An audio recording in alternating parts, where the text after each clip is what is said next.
Hello everyone, हमारा आज का टॉपिक है class 12th physics unit electrostatic topic electric potential. देखो, इलेक्ट्रिक पोटेंशियल क्या है। जैसे मान लीजिए ये हमारे पास एक सोर्स चार्ज है, ठीक है। हमारे पास Q एक सोर्स चार्ज है, ठीक है। और इस चार्ज की जो इलेक्ट्रिक फील्ड का दायरा है, यहाँ तक दायरा, यहाँ तक इसकी इलेक्ट्रिक फील्ड का इफेक्ट है। तो अब अगर आप किसी पॉइंट चार्ज को इन्फिनिटी से इसकी इलेक्ट्रिक फील्ड के अंदर लेकर आते हो, और पॉइंट चार्ज जो है, ये कैपिटल क्यू कर लो, ये स्मॉल क्यू कर लो। अब देखो, आपको इन्फिनिटी से इस चार्ज पॉइंट चार्ज को सोर्स चार्ज की इलेक्ट्रिक फील्ड में लेकर आने के लिए कुछ ना कुछ वर्क डन करना पड़ेगा। और वर्क डन कैसे होगा? जब आप एक्सटर्नल फोर्स लगाएंगे, बाहर से एक फोर्स लगाएंगे और इन्फिनिटी से इस चार्ज को वर्क डन करके इस पॉइंट तक लेकर आएंगे, यहां तक सोर्स चार्ज की इलेक्ट्रिक फील्ड है। तो जितना आपने इस चार्ज को एक्सटर्नल फोर्स के साथ वर्क डन किया, वह वर्क डन इलेक्ट्रिक पोटेंशियल के इक्वल होगा। ओके, वो वर्क डन इलेक्ट्रिक पोटेंशियल के इक्वल होगा जब आप किसी यूनिट पॉजिटिव चार्ज को इन्फिनिटी से किसी पॉइंट तक लेकर आते हो। पॉइंट जो है सोर्स चार्ज के इलेक्ट्रिक फील्ड में होगा, और ये जो आप वर्क कर रहे हो, ये इलेक्ट्रोस्टैटिक फोर्स से अगेंस्ट करोगे, क्योंकि जो इलेक्ट्रिक फील्ड है उसकी डायरेक्शन इस साइड पर है। मीन्स जो इलेक्ट्रिक फोर्स है सोर्स चार्ज की, उस डायरेक्शन इस साइड पर है, और आप वर्क डन कर रहे हो इसके ऑपोजिट। आप एक्सटर्नल फोर्स के साथ इसके ऑपोजिट वर्क डन कर रहे हो, और ये जो वर्क डन होगा यही आपका इलेक्ट्रिक पोटेंशियल के इक्वल है। ओके, और इसको आप लिखेंगे कैसे? अगर आपने इसका फॉर्मूला देना है, मींस कि वर्क डन इलेक्ट्रिक पोटेंशियल को हम डिनोट करेंगे कैपिटल V के साथ, डिनोट करेंगे। तो उसको हम लिखते हैं इन actual it is written as work done per unit charge। Work done per unit charge भी आपका जो है वो इलेक्ट्रिक पोटेंशियल के ही इक्वल है। ओके, ये इसका फॉर्मूला है, और इसके SI यूनिट जो है वो है वोल्ट। ओके, और CGS यूनिट जो है वो है इसके स्टैट वोल्ट। और इसकी जो डिमेंशंस आएगी, अगर इस फॉर्मूले के अकॉर्डिंग डिमेंशंस देखें तो वर्क की आएगी ML2T-2, और चार्ज की कैपिटल A एंड T। जब जे T ऊपर जाएगा तो कितना आएगा? -1, और -1 -2 -3, और A ऊपर जाकर -1। तो ये इसकी डिमेंशंस है, डिमेंशन फार्मूला है इलेक्ट्रिक पोटेंशियल का। अब देखिए, अगर आपके पास 1 वोल्ट है तो 1 वोल्ट पोटेंशियल कब होगा? 1 वोल्ट पोटेंशियल तब होगा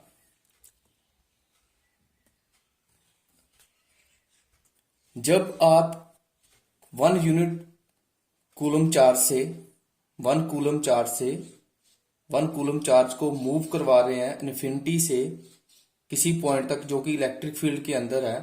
तो उस टाइम पर 1 जूल वर्क आप कर रहे हो। अगर 1 जूल वर्क डन हो रहा है 1 कूलम चार्ज को मूव करवाने पर, मूव कहां से करवाना है? इन्फिनिटी से किसी पॉइंट तक इलेक्ट्रिक फील्ड के अंदर। उस टाइम पर जो उस पॉइंट पर इलेक्ट्रिक पोटेंशियल होगा वो 1 वोल्ट के इक्वल होगा। जैसे electric potential at a point in the electric field, कहते हैं इलेक्ट्रिक पोटेंशियल किसी पॉइंट पर इलेक्ट्रिक फील्ड के अंदर is 1 volt if 1 joule of work is done, उस टाइम पर 1 वोल्ट पोटेंशियल होगा उस पॉइंट पर जब 1 जाउल जो आपका है वर्क डन हुआ in moving 1 coulomb of charge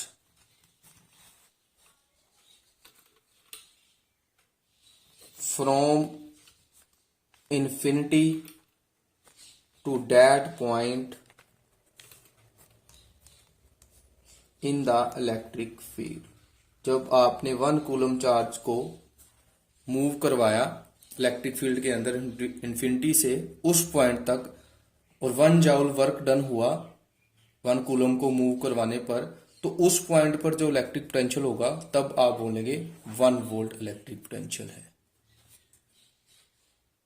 next जो टर्म है वो है हमारे पास इलेक्ट्रिक पोटेंशियल एनर्जी। देखो पोटेंशियल एनर्जी क्या है, potential energy of a charge at a point, किसी पॉइंट पर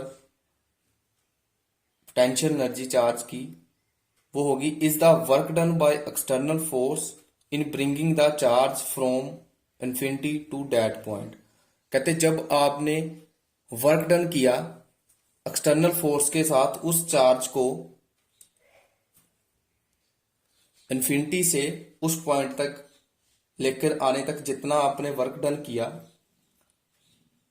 उस पॉइंट पर जितना वर्क डन हुआ वही आपका पोटेंशियल एनर्जी के इलेक्ट्रिक पोटेंशियल एनर्जी के इक्वल हुआ। ठीक है, मींस जैसे कि मान लीजिए आपके पास यहां पर ओ पॉइंट पर प्लस क्यू चार्ज पड़ा है।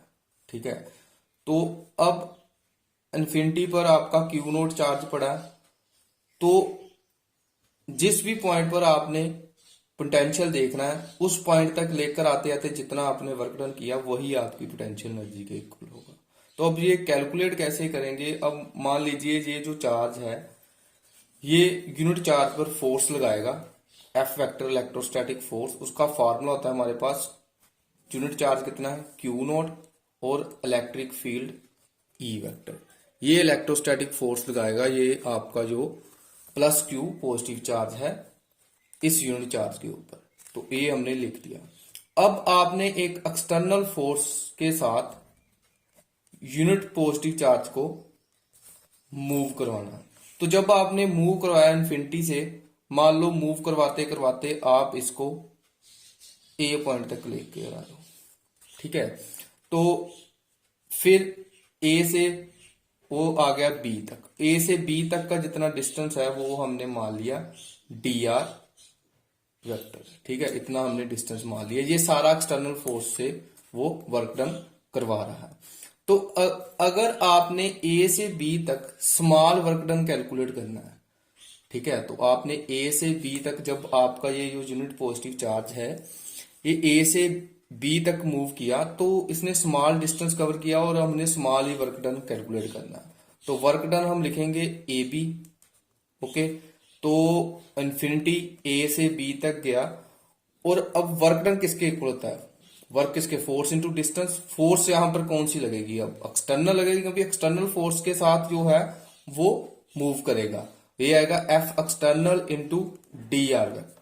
ओके, अब एक चीज देखने वाली है, ये जो एक्सटर्नल फोर्स है और ये जो इलेक्ट्रिक फोर्स है दोनों इक्वल एंड ओपोजिट होंगी। ठीक है, इक्वल एंड ओपोजिट क्यों होगी, जितनी फोर्स इलेक्ट्रोस्टैटिक फोर्स है अगर एक्सटर्नल फोर्स उतनी नहीं है तो वर्क डन नहीं होगा, क्योंकि अगर या इधर से इलेक्ट्रोस्टैटिक फोर्स लग रही है और इधर से आप एक्सटर्नल फोर्स उससे कम लगा रहे हो तो आप चार्ज को मूव नहीं करवा पाओगे, आपको कम से कम उसके इक्वल फोर्स लगानी पड़ेगी या उससे ज्यादा लगानी पड़ेगी। अब आप लिख सकते हो इसका मतलब जो आपकी एफ एक्सटर्नल फोर्स है वो इक्वल तो है एफ फोर्स के लेकिन ओपोजिट है, तो इसके लिए आपने माइनस लगा दिया, इक्वल है एफ वेक्टर फोर्स के लेकिन ओपोजिट है। एफ वेक्टर की वैल्यू क्या है, Q note E vector F vector की वैल्यू। अब ये वाली वैल्यू जो आपने एफ एक्सटर्नल की यहां पर निकाली इधर पुट कर देनी है यहां पर, तो जब आपने पुट किया ये आया आपके पास W A B means work done A B, A से लेके बी तक, और आया माइनस, माइनस हमने बाहर निकाल लिया ए से बी तक। अब एफ एक्सटर्नल की जगह पर क्या है, क्यू नोट ई vector dot D R vector, तो ये आ गया। अब अगर आप इसको ऐसे लिख सकते हो, W A B is equal to minus Q naught integral A से बी तक E vector dot D R vector. तो अब ये आपने वर्क डन निकाल लिया। अब अगर आप एक चीज नोट करो, जो यूनिट पॉजिटिव चार्ज है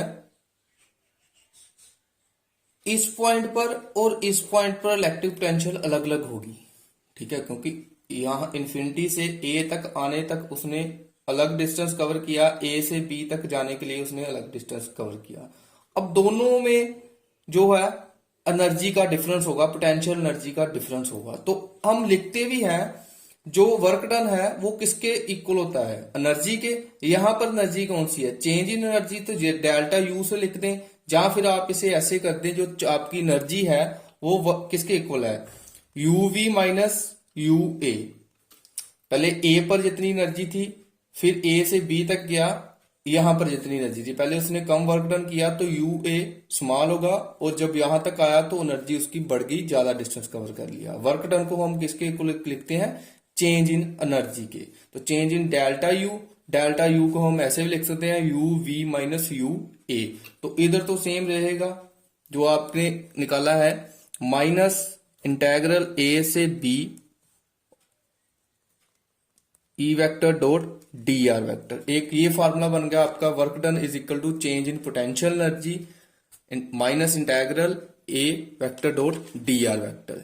सिमिलरली अब अगर आप मान लीजिए जो आपका ए पॉइंट है वो इन्फिनिटी पर है, ए पॉइंट है आपका इन्फिनिटी पर है।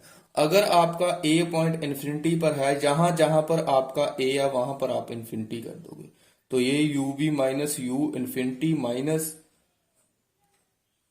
इन्फिनिटी बी, सॉरी इधर ना क्यू नोट भी आएगा बाहर, ये हमने मिसिंग कर दिया, यहां पर भी क्यू नोट आएगा, और अब ई vector dot D R vector, ठीक है।